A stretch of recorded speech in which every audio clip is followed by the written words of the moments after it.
Well, welcome to another edition of Yorkshire Kris Weekly. It's another absolutely glorious morning here. It's a bit cooler than previous days. Obviously Storm Freya's on the way, so it's going to get very windy later on, but at the moment it's sunny and it's reasonably warm. And what a contrast we've had in the weather over the last week. We had that absolutely amazing record-breaking warmth of Monday and Tuesday. We got to 21 degrees in the UK. In the garden here with several days at 17 degrees. And then it's cooled down towards the end of the week back to sort of average, actually still a bit above average. In fact, every day, apart from February the 1st, was above average temperature-wise in February, so it's been incredibly mild. Now, there's been lots of growth in the garden over the last week. The Musabaju has really started moving, and so has everything else. And hopefully we won't get any late frosts that will sort of damage that, but it could happen.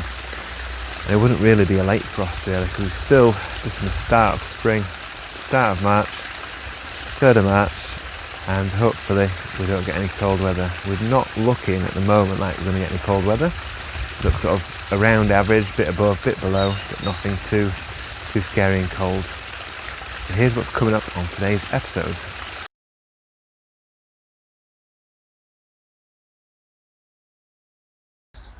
Now I've picked up one of the trees I've wanted for a long time, and this is an Acacia dealbata. It's got these amazing yellow pom-pom like flowers which bloom from the end of January through to March, and it's got this almost feather-like filigree foliage that's totally evergreen, and it's unlike almost anything else you can grow. And it's not the most hardy of plants, so there's several acacias, and this is Acacia dealbata, and it's not the hardiest form of Acacia dealbata, so really it wants to be no lower than -5.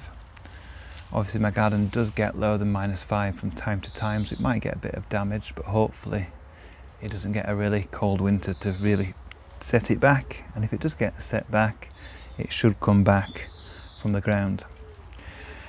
And I'm planting it close to the house in a sheltered location facing west, and it's sheltered on two sides. It's got the deck and the palm. Just over there I've got the garage, and I'm planting it so that I can see the nice yellow flowers in spring, or winter should I say, from the house. And it's going to go where the loquat tree was planted, so it's going to go here. It doesn't like lime, this plant, so it's going to be planted in an area where there was heathers and it's quite sandy and ericaceous, or at least neutral in this area, so it should do fine in this spot. It's nice, very free draining soil as well, which it needs. And it's been trussed up quite a lot, this, so I've just gone round and taken off all the tape that was keeping it to this bamboo cane. I'll remove the cane when I planted it, but the first thing I need to do is give it really good water. I'm going to submerge this pot in a bowl of water because it's completely bone dry, and then I'll plant it in the planting hole that I've added lots of extra compost to give it extra nourishment. Because it's a member of the pea family, it will fix its own nitrogen, so we shouldn't ever have yellow leaves. It should be able to get enough nitrogen from the air and the soil. And they can grow really big, but it's got like a see-through quality to it because it's quite narrow trunk and very feathery leaves, so we should be able to have good light even though it's pretty close to the house. So I'm going to water it and plant it.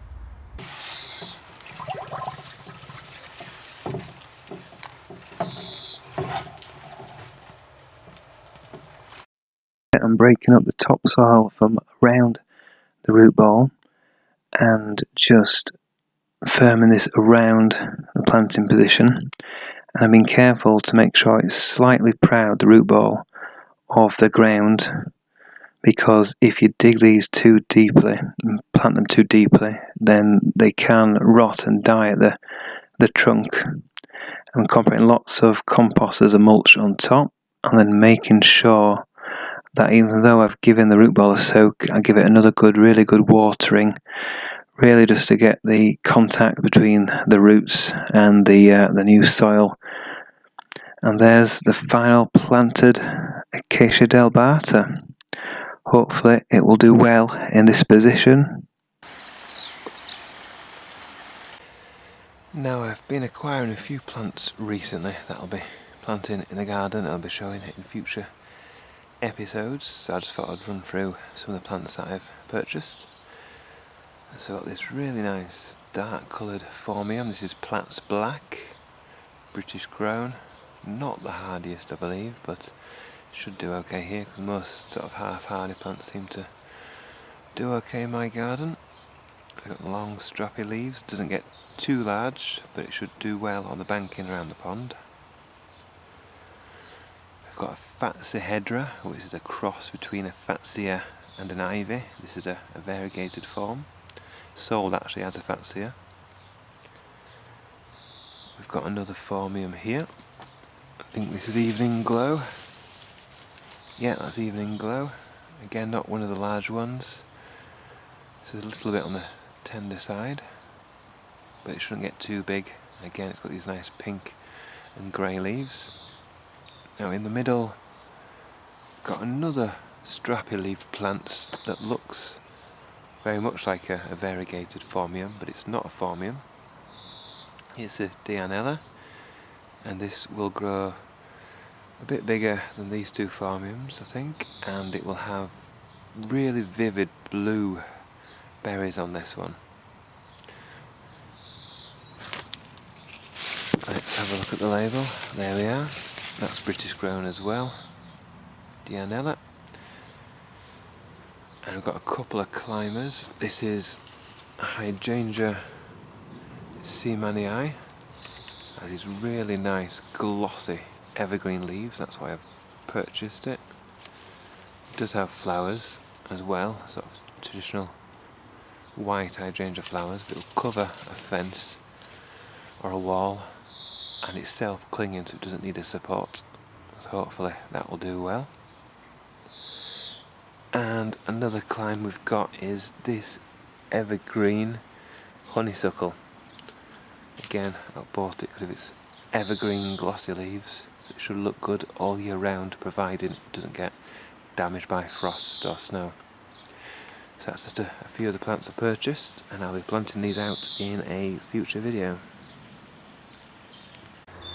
Now here's something I've never seen before, don't know if you've ever seen it, and that is where this princeps palm, the centre has died because of basal canker. So it's grown a second trunk over here, this big area, and then the second trunk has died off, and now the third trunk is forming under here. So I've seen with 2 growth points before, but I've never seen one where it's gone to 3 growth points. It'll be interesting to see how this develops. If I turn it around there, you can see how that's the original growing point, and the roots moved round to here. That's aborted, so it's decided to grow again from down, spiraled round and then up that way. So we'll see how this princeps palm develops. It's a very ugly thing, but I'll persevere with it and we'll see how it gets on this year. Now this bamboo is Phylostachus vivax, and it's doing something a bit strange, and that is it always grows in winter and never summer.